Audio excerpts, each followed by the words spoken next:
কর্মসূচি আমার সহযোদ্ধাগণ, আপনারা জানেন আজকে আমাদের কর্মসূচি ছিল লং মার্চ টু ঢাকা, অর্থাৎ ঢাকা আশপাশ জেলাগুলো সহ পুরো বাংলাদেশ থেকেই আমাদের যারা সহযোদ্ধাগণ রয়েছে, যারা একটি বৈষম্যমুক্ত সন্ত্রাসমুক্ত স্বৈরাচারমুক্ত বাংলাদেশ চায়, তাদের মধ্য থেকে লোকজন যেন ঢাকা স্বতন্ত্র চলে আসে এবং এসে আমাদের যে নিয়মিত কর্মসূচি গণবিক্ষোভ গণসমাবেশ এগুলো করা এবং আমাদের এই কর্মসূচি থেকে পরবর্তী কর্মসূচি ঘোষণা করা হবে এরকম একটা প্ল্যান আমার কাছে ছিল। কিন্তু আমরা দেখতে পেয়েছি যে ঢাকার বিভিন্ন রাস্তার মোড়ে মোড়ে কিছুক্ষণ পর 50 মিনিটের পর পরে সেনাবাহিনী ব্যারিকেড দেওয়া আছে। বিষয়টা আমাদের খুবই হতাশ করেছে। আমি বাংলাদেশের জনগণকে অনুরোধ করবো, আপনার রাস্তায় নেমে আসুন। আপনারা এই স্বৈরাচার সরকারের আমলে 16টি বছর ধরে কষ্ট করেছেন, 16টি বছর ধরে এই বাংলার মাটি এই বাংলার মানুষ জলে পুরো ছাড়খাড় হয়ে গেছে, কিন্তু আর না, একটু ঘুরে দাঁড়ান। আমরা বীরের জাতি, আমাদেরকে দমিয়ে রাখার সাধ্য কারণ নাই। আমরা যদি একবার রুখে দাঁড়াই, আমরা ইনশাআল্লাহ বাংলাদেশের স্বাধীন করেই ছাড়বো।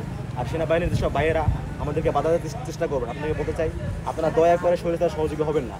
আপনারা হয় জনতার কাতারে নেমে আসুন, নয়তো নিরপেক্ষ থাকুন।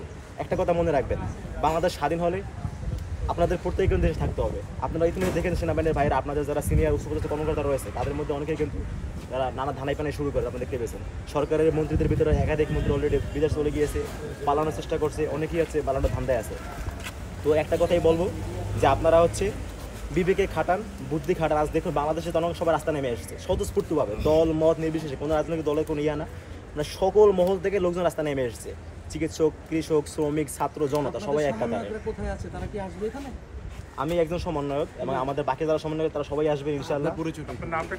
আমি এবি জুবায়ের, ঢাকা বিশ্ববিদ্যালয়ের শিক্ষার্থী এবং কেন্দ্রীয় সহ সমন্বয়ক।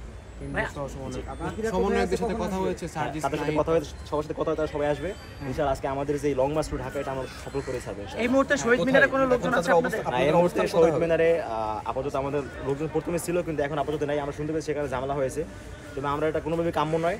আমরা বাংলাদেশের জনগণকে আহ্বান করবো, আপনার রাস্তায় নেমে আসুন। ভাই আপনার নাম বলুন।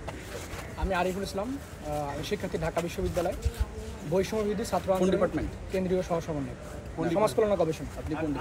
আমি ইসলামিক। আচ্ছা,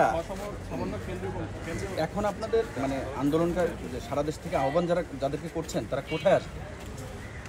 আমাদের ঢাকার যে সমস্ত গুরুত্বপূর্ণ জায়গাগুলো রয়েছে, ঢাকা প্রত্যেকটা গুরুত্বপূর্ণ পয়েন্টে আমাদের লোক থাকার কথা, এবং সেখান থেকে আমাদের কেন্দ্রীয় সমাবেশ হবে, শহীদ মিনার শুরু হবে, সেখান থেকে আমরা শাহবাগে এসে জড়ো হবে। 11টা, সকাল 11টা। জি। আচ্ছা, আর এখন তো অলরেডি 11টা পার হয়ে গেছে। 11টা পার হয়ে গেছে। আমাদের পরবর্তী পরিকল্পনা হচ্ছে লোকজন আসবে ইনশাআল্লাহ, আমরা বিশ্বাসী সবাই আসবে। আসলে আমরা আবার শাহবাগে থাকবো। আপনারা কি বলতে চাচ্ছেন যে দেরিতে হলেও আপনারা? আমরা আজকে অবশ্যই দেরিতে হলেও কর্মসূচি সফল করব। আপনারা যে প্রশ্ন করছেন যে হচ্ছে মানে আমাদের 11টায় মানে প্রোগ্রাম দেরিতে হলেও আমরা সফল করব। স্পেসিফিক করলে ভালো হয়। আমাদের প্রোগ্রাম দেরিতে হলেও আমরা সফল করবো। শাহবাগে আমরা অবস্থান নেব, শহীদ মিনার থেকে শুরু করে শাহবাগে এসে অবস্থান নেব। আচ্ছা, প্রেসের গণমাধ্যম কর্মীদের মারপিট করা হচ্ছে অনেক জায়গায়, কোনো বার্তা আছে আপনাদের পক্ষ থেকে? আমরা শুনতে পেয়েছি গণমাধ্যম কর্মীদের উপর অনেক জায়গায় হামলা হয়েছে, এবং আমরা দেখতে পেয়েছি এই হামলাগুলো আমাদের যারা ভিতরে সহযোগিতা রয়েছে, আমাদের যারা বৈষম্য ছাত্র আন্দোলনের ব্যানারে, তারা এগুলো করতেছে না। এখানে কিছু সুবিধাবাদী গোষ্ঠী, ছাত্রলীগের কিছু গুন্ডা পান্ডারা, ওরা ঢুকে মিডিয়া কর্মীদের উপর হামলা করতেছে। এই যে গতকাল পিসিতে হাসপাতালে আগুন দিয়েছে, ওরা এগুলো করার মাধ্যমে দেশবাসীর কাছে আমাদের এটাকে প্রশ্নবিদ্ধ করতে যাচ্ছে। এটা আমরা তীব্র নিন্দা প্রতিবাদ জানাচ্ছি। সাংবাদিকরা আমাদের বন্ধু, তাদেরকে আমরা সাদরে গ্রহণ করি, আহ্বান করি, তাদেরকে আমরা সম্মান করি। তাদের প্রতি কোনো ধরনের হামলা আমাদের পক্ষ থেকে বরদাস্ত করা হবে না। আমরা এটা তীব্র নিন্দা প্রতিবাদ জানাচ্ছি। কী পরিমাণ জমায়েত ঢাকায় হতে পারে আপনাদের কোনো ধারণা আছে? মানে কোনো পরিকল্পনা বা এরকম কোনো? আমাদের প্রাথমিক পরিকল্পনা 50 লাখের উপরে হবে।